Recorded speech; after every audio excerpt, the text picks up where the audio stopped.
कल के लेक्चर में मैंने बताया था कि टिश्यू 3 तरह के होते हैं, parenchymatic tissue, permanent tissue and special tissue. तो फिर कल मैंने बताया था कि ये जो मेस्टेमेटिक टिश्यू है उनके बारे में मैंने सब कुछ बता दिया। फिर मैंने कल शुरू किया था परमानेंट टिश्यू के मैंने जनरल कैरेक्टर बता दिए थे, और ये भी बताया था कि परमानेंट टिश्यू 3 तरह के होते हैं। पहला पैरेन्काइमा, दूसरा कोलेनकाइमा और तीसरा स्क्लेरेन्काइमा। फिर मैंने उसमें पैरेन्काइमा को स्टार्ट किया था, फिर पैरेन्काइमा के मैंने जनरल कैरेक्टर बता दिए थे, और जनरल कैरेक्टर बताने के बाद आज अपन शुरू करेंगे टाइप ऑफ पैरेन्काइमा, कि पैरेन्काइमा कितने प्रकार के हो सकते हैं। तो चलिए आज शुरू करते हैं टाइप ऑफ पैरेन्काइमा। तो सबसे पहला पैरेन्काइमा आता है क्लोरेन्काइमा। तो क्लोरेन्काइमा में क्या होगा कि वे पैरेन्काइमेटस सेल जिसके अंदर क्लोरोफिल के मॉलिक्यूल यानी पर्णहरित के अणु उपस्थित हो, ऐसे पैरेन्काइमा को क्लोरेन्काइमा कहते हैं। और क्लोरेन्काइमा प्राय प्रकाश संश्लेषण करने का प्रमुख कार्य करते हैं। तो क्लोरेन्काइमा is responsible for the photosynthesis when the chlorophyll molecules are present in the original parenchyma। जो वास्तविक जो पैरेन्काइमा है उसके अंदर यदि सिंपल उसके अंदर क्लोरोफिल के मॉलिक्यूल डेवलप हो जाएं और प्रकाश संश्लेषण का कार्य करना शुरू कर दें, तो ऐसे पैरेन्काइमा को क्लोरेन्काइमा कहते हैं।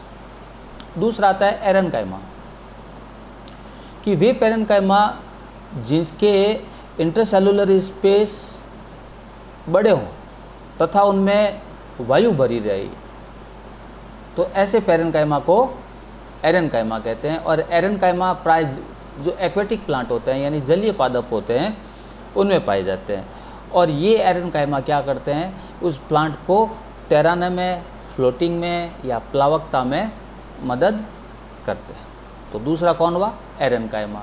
एरेन्काइमा क्या कि वे पैरेन्काइमा जिनके इंटरसेलुलर स्पेस काफ़ी बड़े हो जाएं और उनके अंदर एयर भरी रहो, तो ऐसे पैरेन्काइमा को एरेन्काइमा कहते हैं। और एरेन्काइमा प्राय एक्वेटिक प्लांट्स में पाए जाते हैं जो कि प्लांट्स को फ्लोट कराने में, प्लावकता देने में हेल्पफुल होते हैं।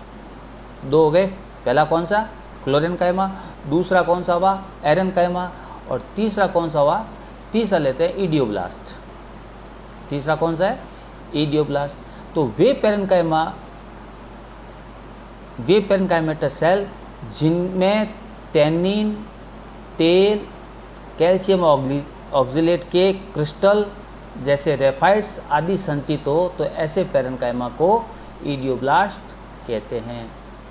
तो इडियोब्लास्ट कौन सा हुआ, तीसरा कौन सा है, इडियोब्लास्ट। यानी वे पैरेन्काइमेटस सेल जिसके अंदर तेल, टैनिन, कैल्शियम ऑक्जेलेट के क्रिस्टल यानी रवे, जिनको रेफाइड्स कहते हैं, स्टोरेज हो, उनको अपन इडियोब्लास्ट कहते हैं।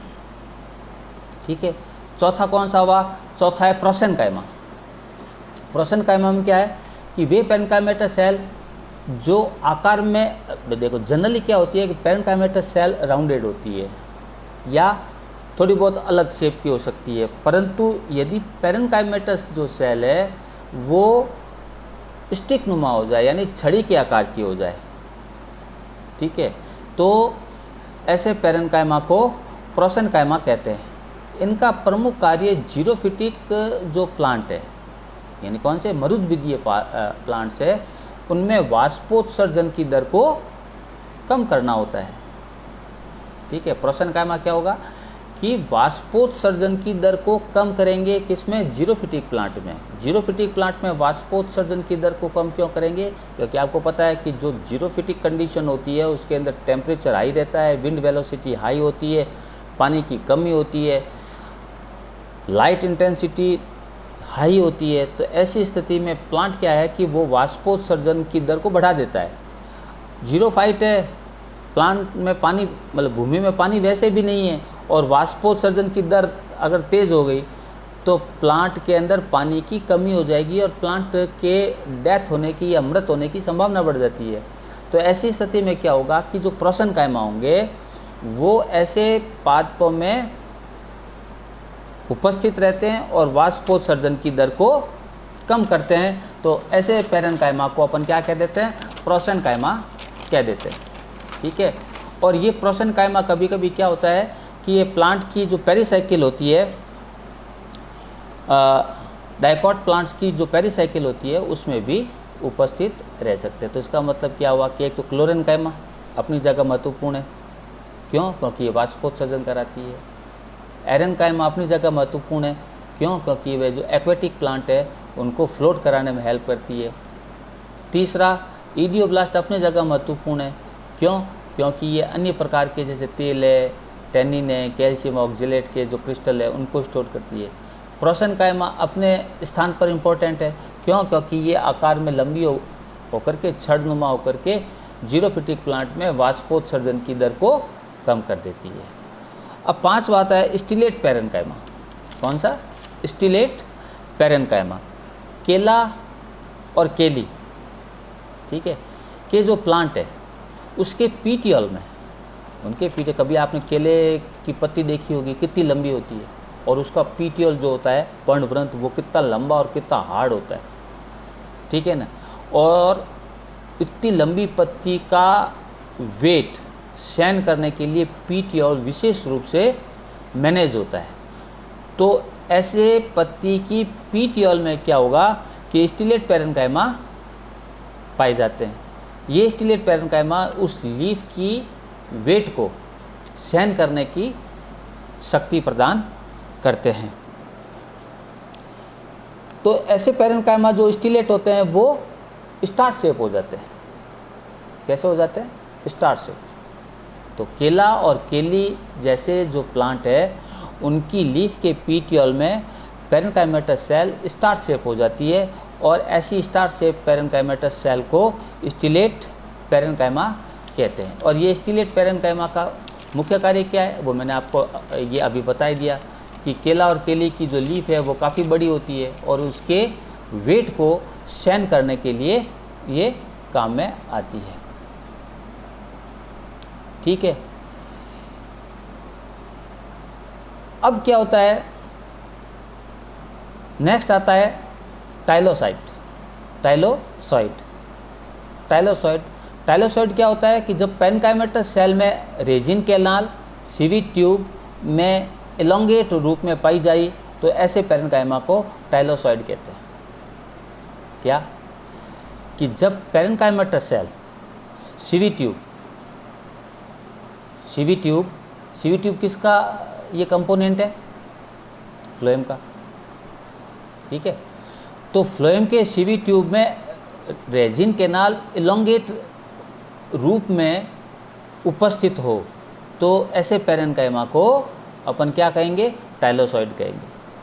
फिर लास्ट आता है सूडो पैरेन्काइमा। इसमें एक बहुत ही इंटरेस्टिंग बात है, वो मैं आप लोगों को बता दूं कि सूडो का मतलब होता है वास्तविक नहीं, यानी असत्य। सूडो का मतलब होता है, अपनी भाषा में कहें तो फॉल्स, झूठा। फंजाई, ये जो टर्म है सूडो पैरेन्काइमा, ये फंजाई से संबंधित है। ठीक है, क्या होता है कि फंजाई की हाइफी, या जिसको कहते हैं कवक तंतु को बॉटनी की भाषा में कहते हैं हाइफी। जब फंजाई की हाइफी जो हिसाब से तो थ्रेड नुमा होनी चाहिए, परंतु ये क्या करती है कि प्रतिकूल परिस्थितियों के अंदर ये अपने आप को जीवित रखने के लिए राउंडेड शेप में होकर के एक दूसरे के पास आकर के सट करके एक पैरेन्काइमा लाइक स्ट्रक्चर को बना देती है, जिसे अपन सूडो पैरेन्काइमा कहते हैं। परंतु सूडो पैरेन्काइमा वास्तविक पैरेन्काइमा कभी नहीं होगा। तो ये है टाइप ऑफ पैरेन्काइमा। इसकी एक बार वापस शॉर्ट में समरी कर देता हूँ। टाइप ऑफ पैरेन्काइमा में सबसे पहला कौन सा, के क्लोरेन्काइमा। क्लोरेन्काइमा में क्या होगा कि वे पैरेन्काइमेटस सेल जिसके अंदर क्लोरोफिल के मॉलिक्यूल डेवलप हो जाए और प्रकाश संश्लेषण का कार्य करें, तो ऐसे पैरेन्काइमा को क्लोरेन्काइमा कहते हैं। ठीक, दूसरा है एरेन्काइमा। तो वे पैरेन्काइमेटस सेल जिसके इंटरसेलुलर स्पेस काफ़ी बड़े हो जाएं तथा इनमें एयर भर जाए, तो ऐसे पैरेन्काइमा को एरेन्काइमा कहते हैं। और ये एरेन्काइमा प्राय एक्वेटिक प्लांट में पाए जाते हैं, जो कि प्लांट को तैराने में, प्लावकता देने में, फ्लोटिंग कराने में हेल्पफुल होते हैं। तीसरा होता है ईडियोब्लास्ट। ईडियोब्लास्ट में क्या होता है कि वे पैरेन्काइमेटस सेल जिसके अंदर टेनिन, तेल, कैल्शियम ऑक्जेलेट के क्रिस्टल, जिसे कि रेफाइड्स कहते हैं, उपस्थित हो, ऐसे पैरेन्काइमा को ईडियोब्लास्ट कहते हैं। प्रोसेनकाइमा सबसे इम्पोर्टेंट, जैसे मैंने बताया भी था कि ये सभी अपनी अपनी जगह इम्पोर्टेंट है। प्रोसेनकाइमा में क्या होता है कि जब पैरेन्काइमा की सेल लंबी होकर स्टिक नुमा हो जाए तो ऐसे पैरेन्काइमा को अपन प्रोसेनकाइमा कहते हैं। ये प्रोसेनकाइमा जो हैं वो जीरोफिटिक प्लांट्स में पाए जाते हैं, जो कि वाष्पोत्सर्जन की दर को कम करते हैं, तथा ये प्रोसेनकाइमा कुछ डाइकॉट प्लांट्स की पेरिसाइकिल में भी पाए जाते हैं। फिर आता है स्टिलेट पैरेन्काइमा। स्टिलेट पैरेन्काइमा में मैंने आपको बताया था कि केला और केली जैसे जो प्लांट है उनकी जो लीफ होती है उसके पीटियोल में पैरेन्काइमेटस सेल स्टार शेप हो जाती है, और ये स्टार शेप जो पैरेन्काइमेटस सेल है उसको स्टिलेट पैरेन्काइमा कहते हैं। ये स्टिलेट पैरेन्काइमा पीटियोल में उपस्थिति के कारण, आप लोगों को पता है कि केले की लीफ कितनी बड़ी होती है, केली की लीफ कितनी बड़ी होती है, उसके वेट को सहन करने की क्षमता प्रदान करती है। कौन? Stellate parenchyma. फिर आता है इसके अंदर टाइलोसॉइड। टाइलोसॉइड क्या होता है कि सीबी ट्यूब के अंदर जब रेजिन कैनाल ट्यूब के रूप में इलोंगेट होकर के ट्यूब के रूप में उपस्थित हो तो ऐसे पैरेन्काइमा को टाइलोसॉइड कहते हैं। और लास्ट होता है सूडो पैरेन्काइमा। सूडो पैरेन्काइमा मैंने बताया था कि ये वास्तविक पैरेन्काइमा नहीं है, ये फंजाई से संबंधित है। सूडो का मतलब होता है फॉल्स, झूठा। इससे मतलब क्या हुआ कि ये फंजाई की हाइफी अपने आप को जीवित रखने के लिए या फिर अन्य किसी कारणों से राउंडेड होकर के एक दूसरे के पास गोलाकार आकृति में एक दूसरे के पास आकर के सेट हो जाती है, और ऐसे माइक्रोस्कोप में या कहीं पर भी देखने का मौका मिले तो ऐसा लगता है कि ये पैरेन्काइमेटस सेल है, जबकि ये वास्तव में पैरेन्काइमेटस सेल नहीं होती, ये सूडो पैरेन्काइमा है। तो आज अपना परमानेंट टिश्यू का पहला टिश्यू कौन सा? पैरेन्काइमा, ये कंप्लीट हो जाता है। कल अपन शुरू करेंगे कॉलेनकाइमा। तो पैरेन्काइमा में मैंने आप लोगों को क्या बता दिया कि पैरेन्काइमा के कैरेक्टर बता दिए, पैरेन्काइमा टाइप ऑफ पैरेन्काइमा बता दी, उनके प्रमुख कार्य क्या हैं जो मैंने अभी टाइप ऑफ पैरेन्काइमा बता दिए। इसके बाद भी अगर कोई समझ में नहीं आया है तो आप मेरे कमेंट्स बॉक्स में जा कर के आप ज़रूर लिखिए, मैं इसका हल ज़रूर निकाल करके आपको दूंगा। कल वाली क्लास में अपन शुरू करेंगे कॉलेनकाइमा। ठीक है भाई, ओके।